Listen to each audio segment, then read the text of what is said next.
বন্দুক হামলায় আবারও ঝরল প্রাণ। নিউ ইয়র্কের রচেস্টার সিটির একটি পার্কে বন্দুকধারীর এলোপাতাড়ি গুলিতে একজন নিহত হয়েছেন, আহত হয়েছেন অন্তত ৬ জন।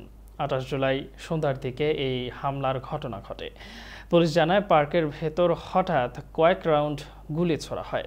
রচেস্টার পুলিশ ডিপার্টমেন্টের ক্যাপ্টেন গ্রেগ বেলো এক সংবাদ সম্মেলনে বলেন, স্থানীয় সময় সন্ধ্যা ৬টা ২০ দিকে পার্কের ভেতর হঠাৎ কয়েক রাউন্ড গুলি ছোড়া হয়।